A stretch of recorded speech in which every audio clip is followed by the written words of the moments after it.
this real quick recipe for you. As you remember, I bought this at the farmer's market for a whole $1. I swear I don't know what the heck they put in it to get it so big. Anyways, supposedly organic, but I got it anyways, and so I bought a couple of them. And I also bought Kohlrabi, which is a Kohlrabi is related to the turnip and also grows in the ground, and it's green. So I peeled it, and what I did was from my other clip, as you remember, that I went ahead and I added it, the kohlrabi, and then I did the turnip. I peeled and diced it, and then I went ahead and made the chunks of it, and so I'm going to cream it. I'm basically going to cream both of them, and you can also put it through a sieve after it's creamed. After you cream it, after you use your immersion blender or however you cream it through a blender, you can put it through a sieve and take all the other little extra remnants to it, because they do have some little like little stringy stuff, like hard stuff that you may have left behind. So, and I cooked it in a stock, and I did a stock from my bones from my chicken, and that I roasted. I saved the bones and I deboned it, and then I reserved, and I added some celery, carrots, and bell peppers, and onions, and herbs, and garlic, and made sure all my stuff was clean. I don't like putting pieces of vegetables in there with dirt. I think I've seen it happen in the kitchen. So if you clean it, then you can actually use those pieces. I wouldn't eat that stuff if it wasn't clean. So anyways, so as you see, I used some of those pieces and I transferred it over here. I did it twice. I did the stock twice because I only had a small pot, but even though I said, wow, it just, the vegetables look they still look great. So after I simmered it and made the stock, the first batch, put it in the freezer, and then I went ahead and did a second batch, and I took all the remnants of the vegetables, the celery, the onions, the bell peppers, and the carrots.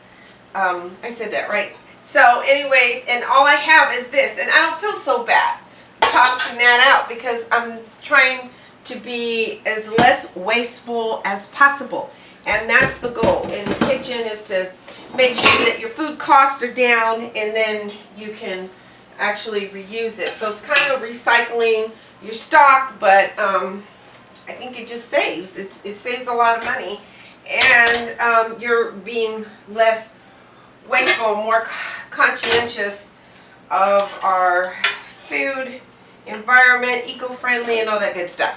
Okay, so I also peeled and cut up a couple apples because I wanted a little bit of an acidity in there, but I didn't want, there's already sweetness in it, but I wanted some tartness to it, and I didn't want to put balsamic vinegars or any of that other stuff, so I wanted to go all the way whole foods here.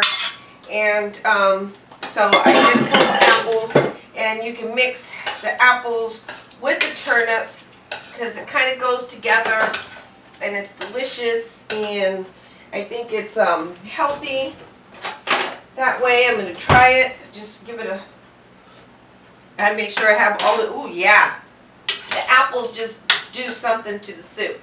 And basically I added a little bit of white pepper and some salt and some thyme. We could all use some thyme, right? And some thyme, and then I may add some butter and some cream if you want to do that. If not, then you could just get away with just using extra virgin olive oil. So I'm going to go ahead and blend that.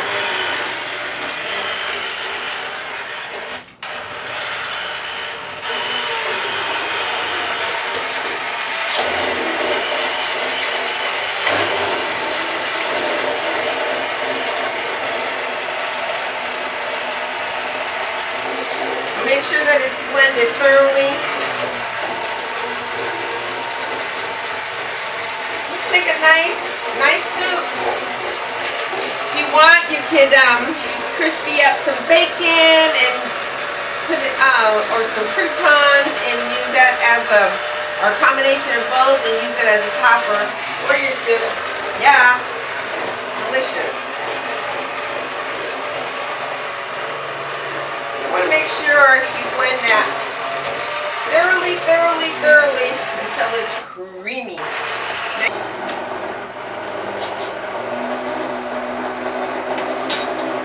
Oh, that's good.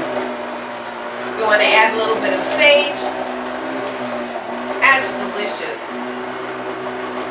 And this would be a great family meal. I'm going to add a little bit of butter to that. Yeah. Okay.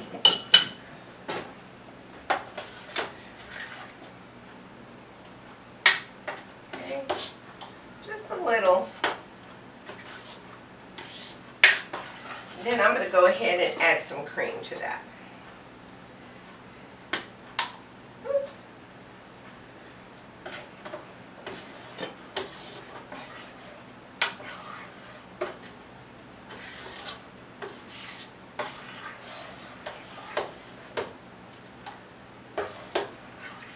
And just a little, I just want to raise the color of it, and I want to bring a little bit more creaminess and some richness in it.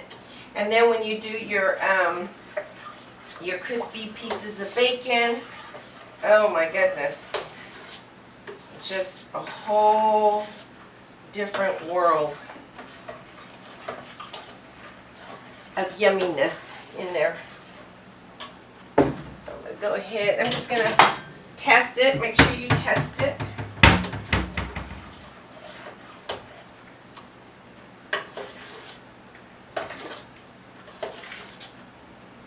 So your soup should look creamy, a little bit creamy.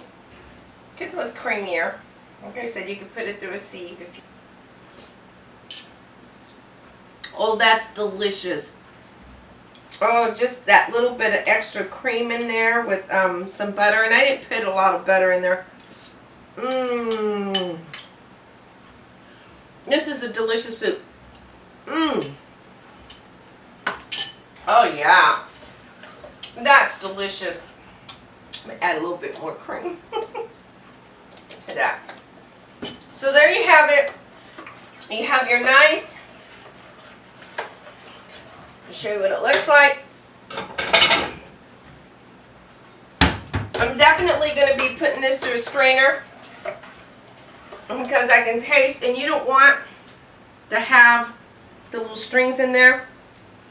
And I could feel that in my mouth, and you want to make sure that you don't get that as well. So you have it. Add your herbs on top, and some croutons, and some, if you want to add a little bit of crispy bacon on top. That's a meal in itself. So, really easy. Cut up your turnips, cut up your kohlrabi, your turnips, kohlrabi with your stalk and the remnants of your stalk minus the bones, and you just go ahead and put that in there and let it simmer. I would cook the apples. Make sure you cook the apples separately, because apples take a little bit longer to cook. I just used a couple of apples. Make sure that they're these nice, delicious, I think these are pink apples. I used these apples. I don't know if they're pink or, but they're a little bit more, you want that, a little bit of acid. Just put some couple apples in there. And if you want to add some sage, oh, nice winter soup. And your kids will love it. And I'll talk to you later. Okay, bye.